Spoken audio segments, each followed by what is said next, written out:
బరాబర్ తెలంగాణ ప్రజలు అయ్యే జాగిరే కదా. మన రాష్ట్రం మనది కాకపోతే మందిది అవుతుందా, లేకపోతే ఇటుకు బతకొచ్చినది అవుతుందా?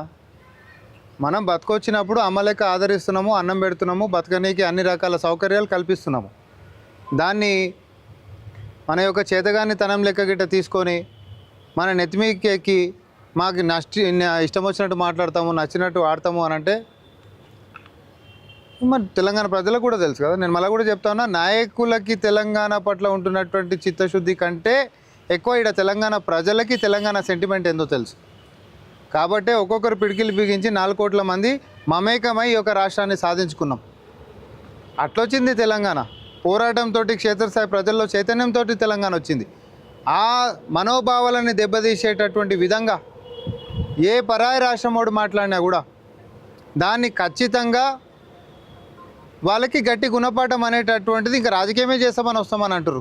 రండి, ఎవరు వద్దంటుండు, రండి రాజకీయం చేసుకోండి, ఇంకో సినిమాలు తీసుకోండి, మీ ఆడియో రిలీజ్ ఫంక్షన్లు చేసుకోండి. అంతేగాని మీకు నచ్చినట్టు చేయనిస్తున్నాం కదా అని చెప్పి మీకు నచ్చినట్టు మాట్లాడినిస్తామంటే మాత్రం పొరపాటు అవుతుంది. ఒళ్ళు నోరు రెండు జాగ్రత్త పెట్టుకోవాలి. ప్రాంతీయవాదం ఇప్పుడు తెలంగాణ వచ్చి 12 ఏళ్ళు అయిపోయింది, ఇంకా తెలంగాణ ఇది ప్రాంతీయవాదం ఇంకా చాలా ఉగ్రవాదం కన్నా చాలా డేంజర్ ఇది అని చెప్పేసి కూడా ఒక వాటు తీసుకోవాలి. ఇప్పుడు ఇదే తెలంగాణలో పోయి ఆంధ్రప్రదేశ్లో మరి మీ అయ్యా జాగిరా అని చెప్పి మన వాళ్ళు మాట్లాడితే వాళ్ళు ఇట్లనే సపోర్ట్ కాకుండా ఉంటారా? ఇదే ప్రశ్న మిమ్మల్ని కూడా అడుగుతున్నాను నేను. ఆంధ్రప్రదేశ్కి పోయి ఇప్పుడు జనసేన సైనికులు అని చెప్పి పాపం 4-5 పొరగాళ్ళు ఉన్నారు కదా, వాళ్ళు పోయి ఆంధ్రప్రదేశ్లో పవన్ కళ్యాణ్ నీ అయ్యా జాగిరా ఇది బరాబర్ ఇటు ఉంటామని అనుమానురి అనాలే. అంటే పవన్ కళ్యాణ్ గారు మరి వాళ్ళని పార్టీలోనే ఉంచుతారా, లేకపోతే పార్టీలకి ఊడవీక్తారా, లేకపోతే సేమ్ ఆయన ప్రొఫెసర్ నాగేశ్వరరావు గారి మీద కేసులు పెట్టి అది చేసినట్టు చేస్తారా అనేటట్టు తెలిసిపోయాయి. అవునా, 12 ఏళ్ళ సంది ఈరోజు ఏ రాష్ట్రం ఆ రాష్ట్రం అయిపోయింది. అన్నదమ్ములు లెక్క కలిసి బతుకుదాము. ఎందుకంటే ఎవరి పాలన వాళ్ళకి, నీళ్లు నిధులు నియామకాలు అనేటటువంటి పంచాయతీ తెలంగాణ వచ్చింది. పాలు తగ్గిందంటేనే మనం పంచాయతీ చేసి ఈరోజు రాష్ట్రం సాధించుకున్నాం. ఈరోజు వాటిని ఎమికబుల్గా ఎట్లా ఏమంటారు సమస్యకు పరిష్కారాలు ఎత్తుకోవాలని చూడాలి. కానీ నువ్వు పంచాయతీ పెడతా ఇక్కడికి వచ్చి నాకు నచ్చినట్టు మాట్లాడతా అంటే తెలంగాణ జాతి ఒప్పుకోదని మళ్ళొకసారి హెచ్చరిస్తా ఉన్నాం. సభ పెట్టుకోవడానికి ఇక్కడ రావడానికి పర్మిషన్ కావాలని పాకిస్తాన్కి వస్తున్నాం మేము అని చెప్పి కూడా మాట్లాడాను. అంటే నేను సభ పెట్టుకో, నువ్వు ఎప్పుడైనా పెట్టుకో. తెలంగాణ ఆవిర్భావ దినోత్సవం రోజే నువ్వు గత 12 ఏళ్ళ సంది ఈసారి నేను జరుపుకుందామని అనుకుంటున్నా అనంటే ఈ వారం 10 రోజుల సంది రాజకీయం ఏమవుతుందో మనందరికీ తెలిసినటువంటిది. ఆడ ఒక పక్క హీటెడ్ ఆర్గ్యుమెంట్స్ జరుగుతున్నటువంటి పరిస్థితులలో మీరు ఈ 12 ఏళ్ళలో ఏ రోజు కూడా తెలంగాణ ఆవిర్భావాన్ని సెలబ్రేట్ చేసినటువంటి చరిత్ర లేనటువంటి వాళ్ళు, తెలంగాణ ప్రజల గురించి మాట్లాడినటువంటి వాళ్ళు, ఏ రోజు రోడ్డెక్కి తెలంగాణ ప్రజల గురించి కొట్లాడినటువంటి వాళ్ళు ఈరోజు కొత్తగా ప్రేమ పుట్టించినట్టు టైంపాస్ రాజకీయాల కోసం పార్ట్ టైమర్ల లెక్క ఈరోజు వచ్చి తెలంగాణ ఆవిర్భావ దినోత్సవం రోజే మళ్ళీ ఏదో నిప్పులు కుంపటి పెట్టేటటువంటి కుట్రలు చేస్తే పోలీసు వాళ్ళు అలా డ్యూటీ వాళ్ళు చేసిరు. నేను తెలంగాణని గుండెలో పెట్టుకున్నాం. గద్దర్కి సంబంధించి కూడా మాట్లాడడం జరిగింది. గద్దర్కి సంబంధించి తెలంగాణలో పట్టించుకోలే, నేను పట్టించుకున్నా, నా ఇంటికి వచ్చిండు, కార్ గిఫ్ట్ ఇచ్చిన అని చెప్పేసి గద్దర్ కోసం కూడా. ఇప్పుడు మనందరికి కూడా ఒకటి తెలవాల్సింది ఏంటంటే ఈరోజు గద్దర్ గారు గిట్ట ఉంటే బండి వెనక బండి కట్టి 16 బండ్లు కట్టి ఏ బండ్లో పోతారో కొడుకో నైజాం సర్కార్ రోడ్ అని చెప్పి ఆటుండే కదా, దాన్ని ఈరోజు పవన్ కళ్యాణ్ మీద వాడేటోడేమో. నీ రాష్ట్రం నీది పెట్టుకోక ఈడుకొచ్చి కథలు పడుతున్నావేంద్రా అని. ఎందుకనంటే గద్దర్ గారు ఆయన ఎక్కువ తక్కువ మాట్లాడితే నడుములు ఇరగొడతా అన్నాడా, లేకపోతే ఆయన నడుముల బుల్లెట్ ఉంది కాబట్టి నాకు ఏదైనా సహాయం చేయమన్నారా అంటే మన తెలంగాణ గద్దర్ గారి యొక్క స్ఫూర్తి మనందరికీ తెలుసు. చైతన్యం రగిల్చి రాష్ట్ర సాధనలో ఆయన చేసినటువంటి క్రియాశీలక పాత్ర ఏంటిది అనేటటువంటిది. ఆయనను గౌరవించుకునేటటువంటి కోటాది మనుషులల్లా పవన్ కళ్యాణ్ ఒకరి లెక్క ఉంటాడు అంటే బాగానే ఉంటుందేమో. కానీ గద్దర్ గారికి ఏదో లేక ఈయన వచ్చి ఏదో కారు అడుక్కుంటే నేను కారు ఇప్పిస్తేనే మీరు కార్లలో తిరిగిరు అనేటటువంటి లెవెల్లో చెప్పుడు. తర్వాత తెలంగాణ రాష్ట్రానికంటే ఏదో సమస్య వస్తే ఈయన ఆర్థికంగా ₹1 సాయం చేస్తేనే తెలంగాణ రాష్ట్రం నిలబడ్డది అనేటటువంటి లెక్కలలో ఆయన మాట్లాడు. లేకపోతే ఇక్కడ గుడిలోకి ఏదో పైసలు తగ్గిస్తే మేము మా తిరుపతికి ఇచ్చినాము అని అంటే ఏం చెప్దాం అనుకుంటున్నావు? అంటే తెలంగాణలో మీ చేతి మీద ఉంది, తెలంగాణలో చేతి కింద ఉందని చెప్పదలుచుకున్నావా? మన బతుకేంటిది, మన బతుకు తెరువేంటిది, మనం బతుకుతుంది ఏంటిది, లేకపోతే మనం ఏడ బతుకుతున్నాం అనేటటువంటి చరిత్ర మర్చిపోయి మాట్లాడితే ఎట్లా పవన్ కళ్యాణ్ గారు? తెలంగాణ రాష్ట్రం అంతటా స్వయంగా నేనే పర్యటిస్తాను, దమ్ముంటే ఎవరైనా అడ్డుకోండి అని చెప్తున్నాను. పర్యటించొద్దని ఓడన్నాడబ్బా. నువ్వు పర్యటించు. 12 ఏళ్ళ సంది తెలంగాణలోనే ఉంటారు కదా, తెలంగాణలోనే తిరుగుతురు కదా, షూటింగ్లు ఎడబడతాడు చేసుకుంటారు కదా, ఎవడటం పడ్డాడు?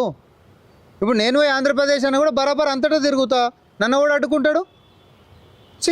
ఇప్పుడు నేను అనేది ఏంటి అంటే రాజకీయాలు చేద్దామని అనుకున్నప్పుడు ఈ రాష్ట్రంలోకి వచ్చి ఇప్పుడు మనం కూడా ట్రిప్పులకు పోతాం, టూర్లకు పోతాం, పిల్లల్ని తీసుకొని టూరిజం దాంట్లో కూడా తిరుగుతూ ఉంటాం.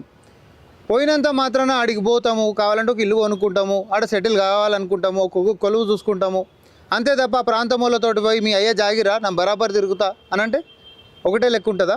ఇదంతా కూడా రేవంత్ స్క్రిప్ట్ బాబు డైరెక్షన్లో పవన్ కళ్యాణ్ యాక్షన్ జరుగుతూ ఉన్నది అని చెప్పేసి బీఆర్ఎస్ వాళ్ళు మాట్లాడుతాము. కాసేపు క్రితమే కేటీఆర్ కూడా మాట్లాడుతూ అతిపెద్ద విలన్, మొదటి విలన్ కూడా కాంగ్రెస్ పార్టీ తెలంగాణకి అంటూ ఆయన కూడా కొన్ని వ్యాఖ్యలు చేశారు. ఒకటి, తెలంగాణ రాష్ట్రం ఇచ్చినటువంటి వాళ్ళు, తెలంగాణ ఆకాంక్షలు నెరవేరుస్తున్నటువంటి వాళ్ళు ఎప్పుడు కూడా ఎవరికి శత్రువు లెక్క కనిపిస్తారు? తెలంగాణని నమ్మించి మోసం చేసినటువంటి వాళ్ళు, డొక్కల దన్నినోళ్ళు, నమ్మక ద్రోహం చేసిన వాళ్ళు. తెలంగాణ ద్రోహులకి మాత్రమే కాంగ్రెస్ పార్టీ, అమ్మలాంటి కాంగ్రెస్ పార్టీ, రాష్ట్రాన్ని ఇచ్చినటువంటి కాంగ్రెస్ పార్టీ ద్రోహం చేసినట్టుగా కనిపిస్తుంది. ద్రోహం భాష ఎవరి మీద వాడతాం? నీకు అన్నం పెట్టిన మీద వాడతామా? తెలంగాణ జాతులు ఉంటుంది అట్లా. మనల్ని ప్రేమిస్తే నెత్తి మీద పెట్టుకొని చూసుకుంటాం. ఇదే కేసీఆర్ నిన్ను కన్నా నీ అయ్యా అసెంబ్లీ సాక్షికి ఏమన్నాడు ఆన్ రికార్డ్. చరిత్ర మొత్తం కూడా సోనియా గాంధీ గారి యొక్క పేరు చిరస్థాయిగా నిలబడిపోవాల్సిందే. తెలంగాణ ఈరోజు ఆమె రాకపోతే, కాంగ్రెస్ పార్టీ ఇవ్వకపోతే మనకు ఉండకపోవు. 1969 సంధి కూడా ఉద్యమ సమయంలో కూడా ఆనాడు 369 మంది చచ్చిపోయినా, తర్వాత 1200 మంది చచ్చిపోయినా ఈరోజు సాకారం అయిందే తప్ప మళ్ళీ ఇంకొకరున్నా కూడా సాకారం కాకపోవని నీ అయ్యి అన్నాడా లేదా? నువ్వు ఆయన కొడుకువే కదా. తెలంగాణని దోచుకదినటువంటి దొంగలు, వనరులను కొలగొట్టినటువంటి వాళ్ళు, అప్పుల కుపజ లెక్క చేసినటువంటి వాళ్ళు, నిరుద్యోగులని రైతులని చంపినటువంటి ఈ యొక్క ఏమంటారు నీచులు, ఈ దుర్మార్గులు ఈరోజు కాంగ్రెస్ పార్టీని, తెలంగాణ రాష్ట్రాన్ని సాకారం చేసినటువంటి సోనియా గాంధీ గారిని, లేకపోతే రాష్ట్రాన్ని ముందుకు నడిపిస్తున్నటువంటి ముఖ్యమంత్రి రేవంత్ రెడ్డి గారిని అనుచిత వ్యాఖ్యలు అనేటటువంటి కేవలం ఈ ద్రోహులకు మాత్రమే వస్తాయి. అన్నం తింటున్నటువంటి, నిజాయితీతో బతికేటటువంటి, లేకపోతే అరే ఇచ్చినటువంటి రుణం గుర్తుపెట్టుకునేటటువంటి తెలంగాణ జాతి రక్తంలో అట్లాంటిది ఉండదు, కేవలం కల్వకుంట్ల కుటుంబంలో తప్ప.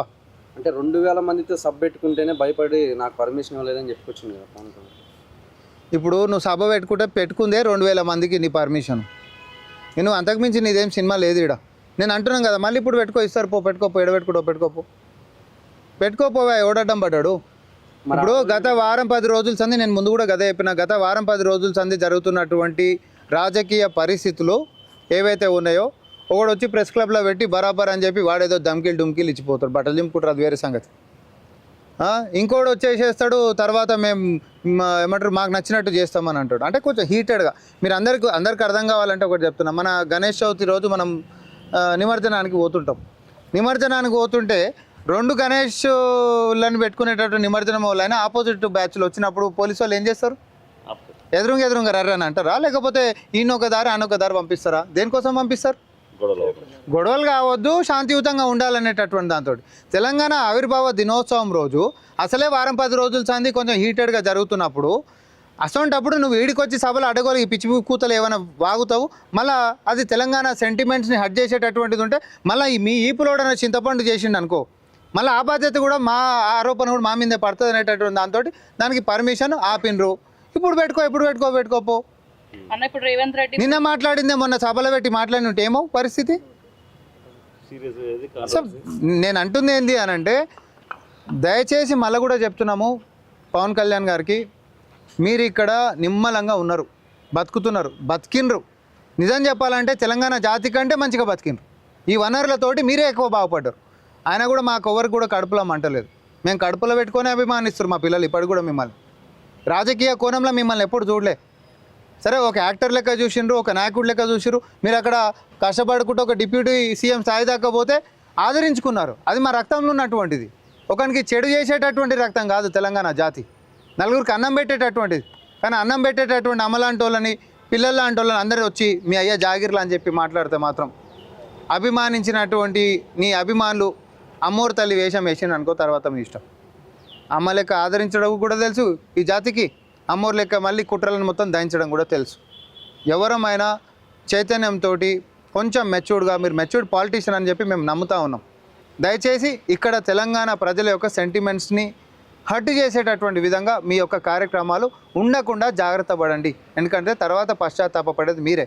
ఎందుకంటే మిమ్మల్ని స్క్రిప్ట్ ఇచ్చి చదివిస్తున్నటువంటి నరేంద్ర మోడీ ఆ రోజు పార్లమెంటు దర్వాజాలు బంద్ చేసి నన్ను తప్పు పట్టిన స్క్రిప్ట్నే నువ్వు మళ్ళీ ఈరోజు చదివినావు. ఈరోజు నీకు తెలంగాణలో నోటిఫికేషన్ ఇచ్చిన రోజే నిరుద్యోగం మీద సమస్య దొరికింది. అదే 12 ఏళ్ళ సెల్ఫీలలో నిరుద్యోగులు చచ్చిపోతున్నప్పుడు తెలంగాణలో సమస్యలు కనబడలే. ఆయన ఈడికి రాలే, ఆయన రాజకీయం చేయలే. ఈరోజు ధరలు పెరుగుతున్నాయి, ఈరోజు నిరుద్యోగం పెరుగుతూ ఉంది. దీని గురించి ఏం డిస్కషన్స్ వద్దు, డిబేట్స్ వద్దు, లేకపోతే దాని మీద నోరెత్తి కూడా మనం మాట్లాడడానికి ధైర్యం వద్దు. కానీ తెలంగాణలో నిరుద్యోగం ఉంది, నీ రాష్ట్రంలో ఏముంది? నిజంగానే నిరుద్యోగం తెలంగాణలో ఎక్కువ ఉంటే మరి ఆడికెంచి ఈడికి ఉద్యోగాల కోసం ఎందుకు వస్తారు? ఈడికెంచి అక్కడ పోవాలి కదా, ఆడికెంచి ఈడికి ఎందుకు వస్తారు? దయచేసి రాజకీయ స్క్రిప్ట్లు చదువుడు బంద్ చేసేయండి. ఇప్పటికైనా దీనికి శుభం బోర్డు వలికితే మీకే మంచిగా ఉంటుంది. ఎందుకంటే బీజేపీ ట్రాప్లో ఆల్రెడీ పడ్డారు. ఎందుకంటే ఫస్ట్ హోట్ తూట్ అని చెప్పి మీసాలు మెలేసినావు, తొడలు కొట్టినావు, జబ్బలు దర్శినావు, బీజేపీ సంగతి చెప్తా అన్నావు. ఐటీటీ రైడ్లు చేయగానే మోడీ గారే అందరికంటే గ్రేట్, ఎవడు కాదని చెప్పి అని అన్నావు. ఇదే కదా చరిత్రనైతే.